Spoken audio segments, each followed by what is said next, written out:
What's up, everybody? It is another Monday morning, and let's get this week kicked off with a good start. So I'm going to do a little kind of recap of what's been going on the last couple weeks in the shop, around the shop, and on some of the projects.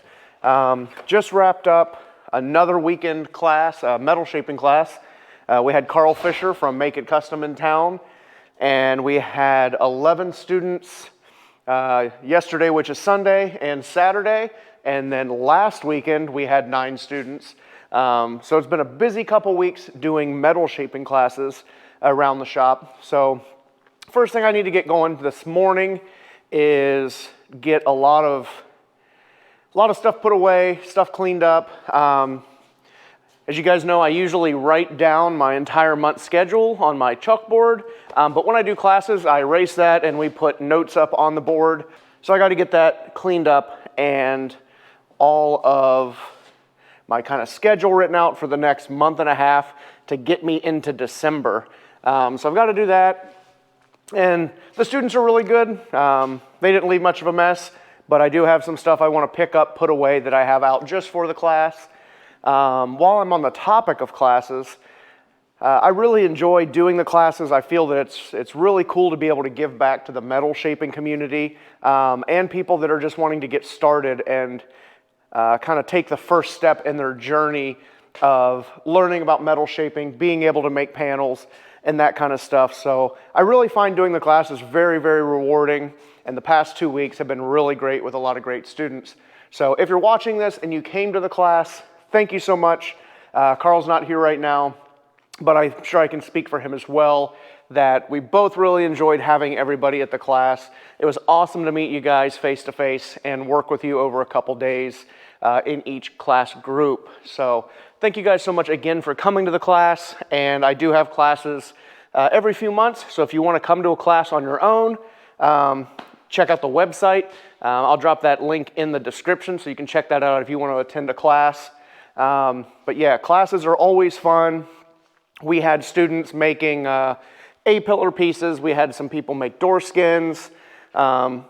A lot of stuff by basic hand tools, not even using any of the power equipment behind me. A lot of the guys wanted to run the power hammer just to see what it was like, but most of their projects were done with basic hand tools, some wheeling, but mostly it was just stump shrinking, hammer, dolly, wheel work, basic metal shaping stuff that doesn't cost you a whole lot of money.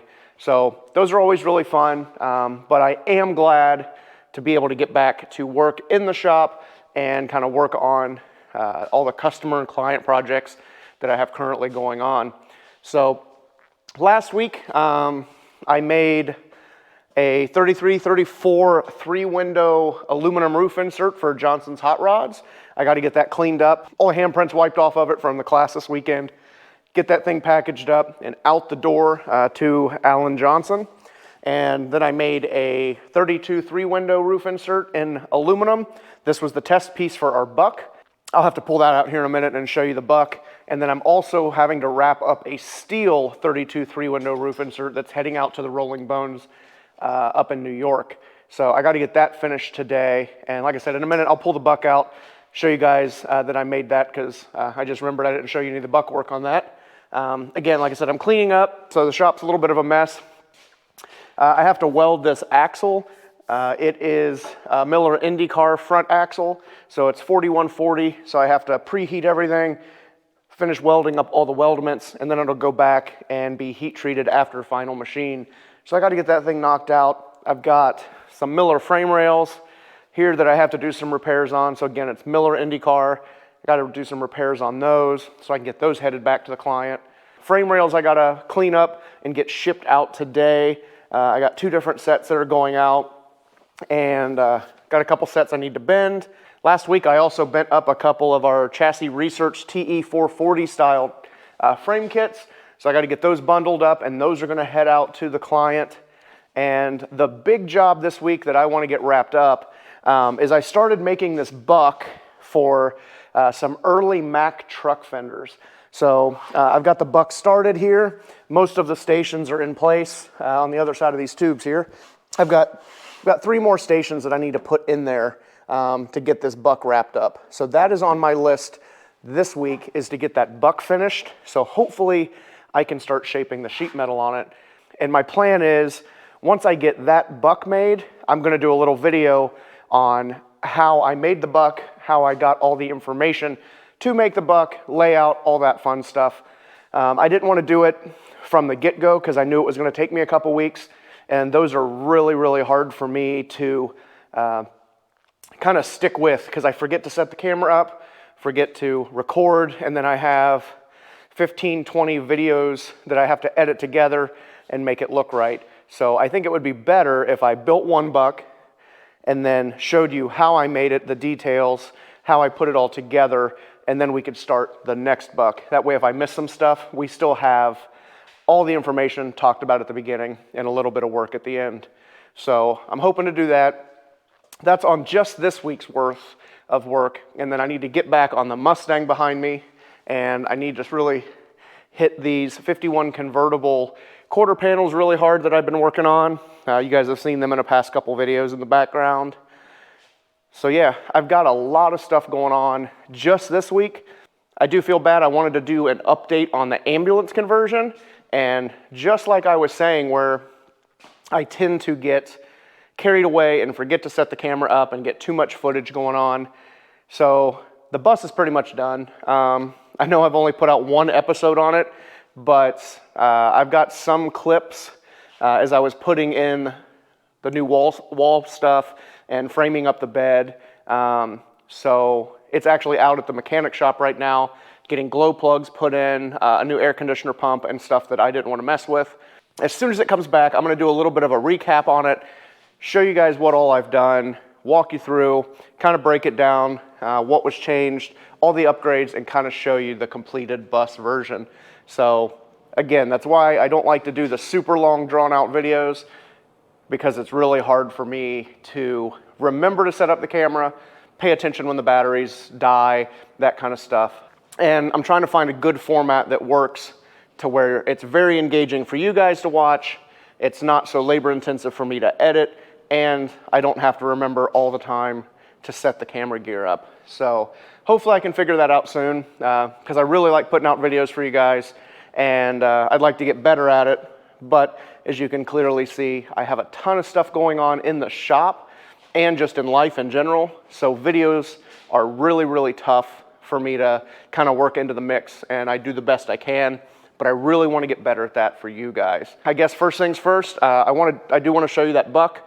So let me set the camera on a tripod and I'll pull that buck out, and we'll talk about how I made this buck for the 32 3-window roof insert and show you the insert I've got going for it.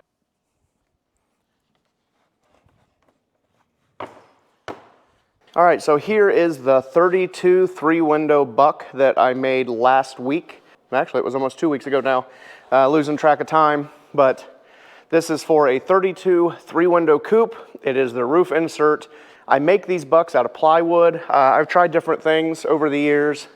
Like I've done more wire forms like the Zagato quarter panel and kind of a combination of flat plate and wire form on some fenders.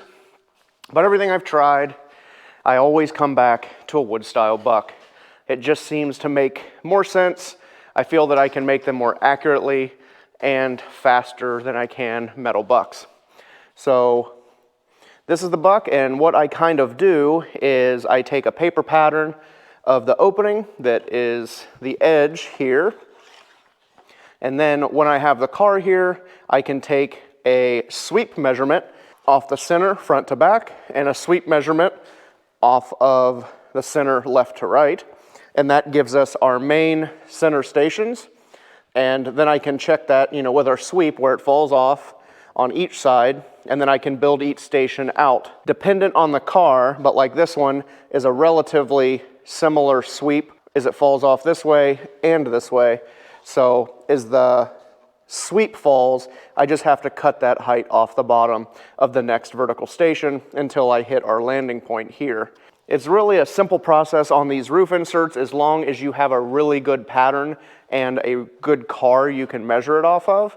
On the 32 3-window, the back does start to fall off a little bit more aggressively, so that's where you would clamp two sets of sweeps together, or a pair of sweeps, to get the first main section of the radii and then where it starts to fall off. And you can check that on the car to ensure that it is correct. So then all these holes, I get a lot of questions of what are the holes for? And a lot of people seem to think it's to make the buck lighter, which for me, I don't care how much the buck weighs. This thing could weigh 10,000 pounds. The weight is not important. But when you make the skin will sit on here, and I'll do that in just a second. But when the skin sits on here, you can't see where it's touching or not touching the buck stations. So with having the holes, you can reach up and you can touch, or you can shine a light up inside and you can see how close you are to touching or not touching the individual stations of the buck. So it's all a visual aid, so I can look through all of these holes and check the proper fitment in the middle of the panel to our buck. So that's kind of what all the holes are for.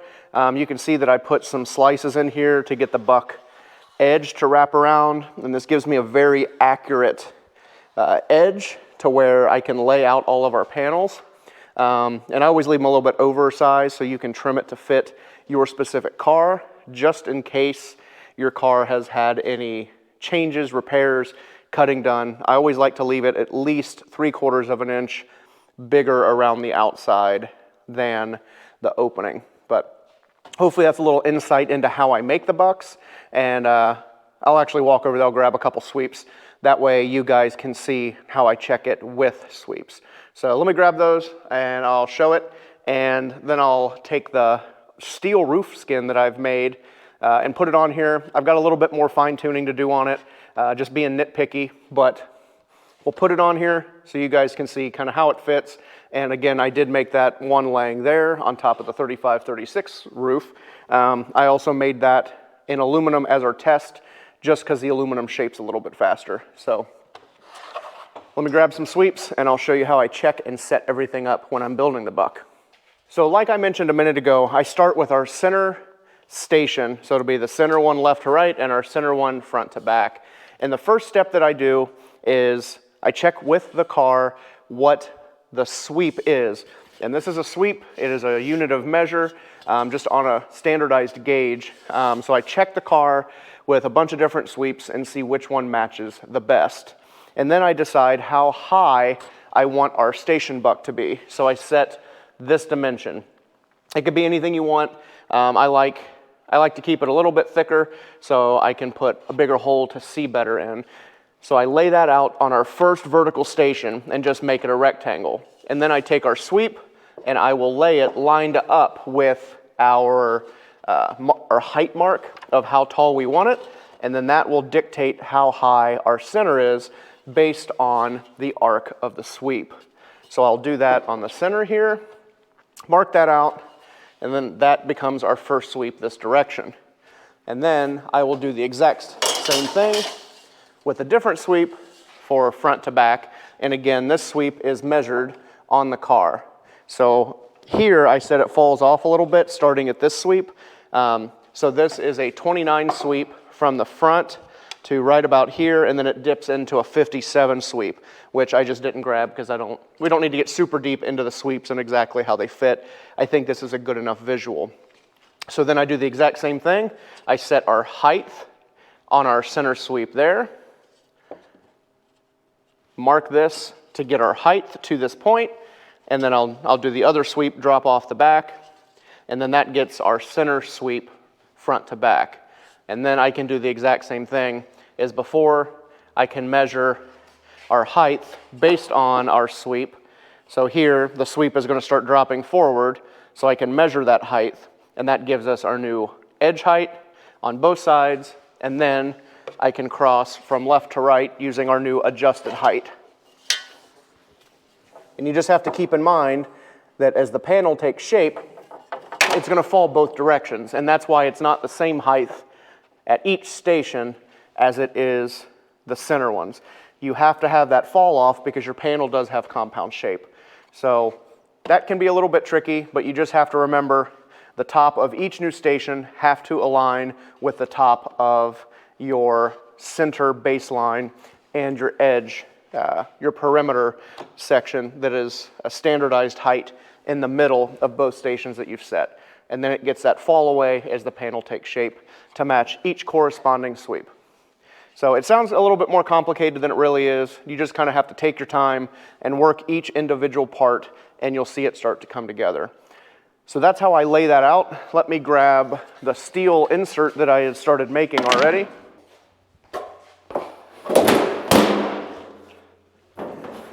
So it fits very close. It's a little loose here and a little loose there, but I have a low spot here and a low spot there. I don't know if you can see them in the camera very well, but when I run my hand over it, I can feel it. And then when I check it with our sweeps, which is another good thing to keep in mind, when I lay our sweep across there and I eye it, I can see a little bit of light in each one of these areas. So I know from this point to this point, this is low. So this is a little high on the buck, maybe a little less than 1/8. But as I stretch this up and work my way out, I'm going to stay away from the edge, but it's going to push this edge of the panel down. As this comes up, this is naturally going to fall. So I've got to fix these two low spots, and I got a little crooked in the hammer, and there's a little bit of a smiley face or a dent right here and right here. So I need to adjust those. Shouldn't take too long, maybe about 20 minutes, and this insert will be done, other than I'm going to run a DA over it with Scotch-Brite on it just to even out the texture.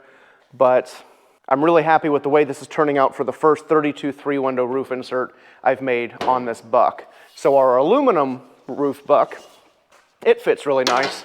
I'll take this one off and set it to the side, and I'll show you the aluminum one.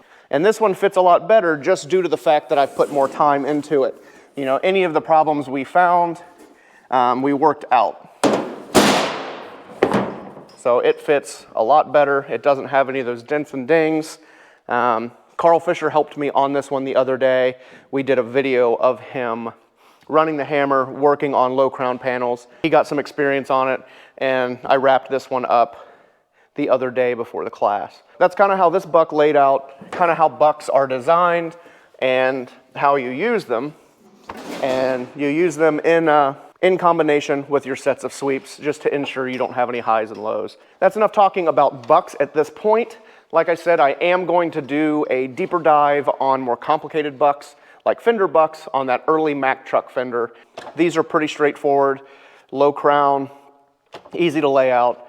Fender bucks and things like that are a little bit more complicated. So when I get into that, we'll do a deeper dive on it. But it's time for me to start cleaning up the shop, relay out all of my schedule for the next 4 to 6 weeks, get things going on that so I can kind of focus in my time and keep track of what I need to be doing instead of just wandering around like a crazy person. Stick around as I get things cleaned up, as I get our schedule laid out, and any other nonsense I can think to talk about as that happens, because yeah, you never know. I might say something interesting. It might just be me rambling on about a whole bunch of nothing. But I'm going to get everything going, get the shop back up and running, because it is currently almost 8:30, and I really want to get this week off to a great start. Yeah, because start your Monday off right, and the rest of the week will be a breeze. So let's get this week going and get the shop ready to rock.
All right, so here is the next 6 weeks of what I am going to do my best to get done around the shop on all the client projects.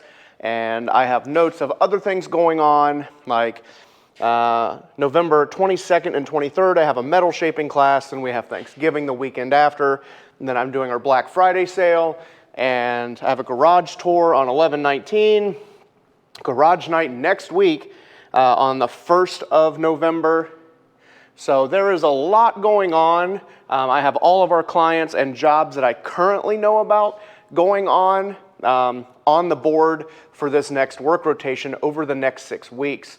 But the thing that's not on here is if I get orders for more roof inserts or frame rails or tubing sections or just some random walk-in from one of the local shops down the street that I try to help out, those will go on the board as well.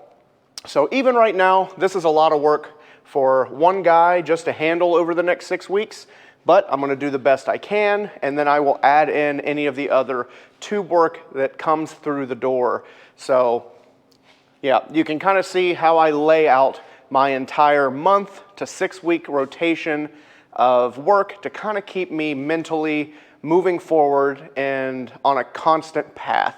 If not, I get distracted really easily and I'll be all over the place. So if you struggle with staying on task or remembering what is the most important thing at hand, I highly recommend getting a chalkboard or a large dry erase board, and you can map out weeks in advance. That way you can keep track of what you want to do, what you want to get accomplished. One thing I like to do is I put just a little bit more work than I think I'm capable of getting done. That way, at the end of the month, I always try to leave a week or a few days to wrap up all the loose work I didn't get done. That way, if something falls through the cracks, I can push that forward, do my best to get that taken care of. So there's nothing wrong with having more work on the list than you think you can accomplish, because if you sell yourself short, you'll run out of things to do, and then that's a place where you can get distracted a lot more easily. So I tend to overbook myself just a little bit on each 6 week rotation, and just do my best to knock out as much as I can, and hopefully I meet that goal. But if not, it's okay, because I'm going to try to do better next time. That's how you get constant growth, is you always are trying to do a few % better than you did the day before. So here's my schedule. Everything's laid out. That's pretty much it on this. So time to get the shop back in order so I can get up and running and start knocking things off of this list for the 21st through the 25th. So there's everything I'd like to get done this week.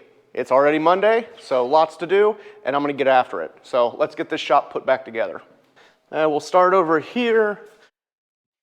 Again, the shop didn't get too messy, but there's always gonna be a little bit of cleanup work after to do a weekend-long class, especially when we got a bunch of guys. Got a rubber upper in, and that's fine there as it is. Everything over here is kind of put away for the most part. We don't have any loose Pullmax tooling or Lennox tooling laying around. I'll grab these bead roller dies, and we can just put some of them over on the shelf just so they're tucked out of the way.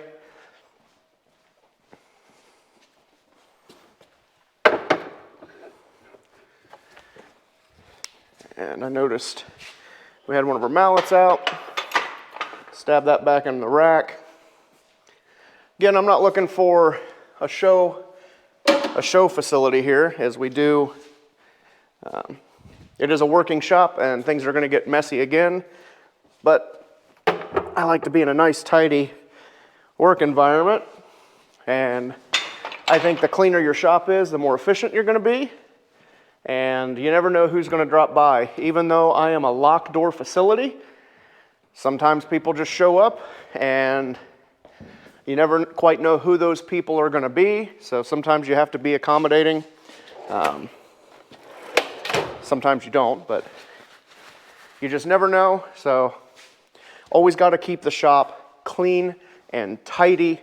That way it doesn't look like a bomb went off, at least all the time.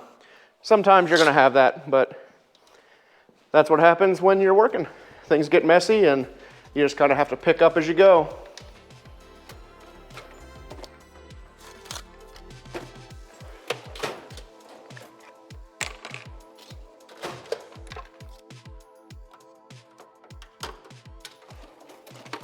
While I was cleaning up, I remembered that I forgot to show you guys something kind of interesting. I did make a post on Facebook and Instagram about this, but in the spring, I bought a car off of my dad that I actually kind of cut my teeth on when I was a kid.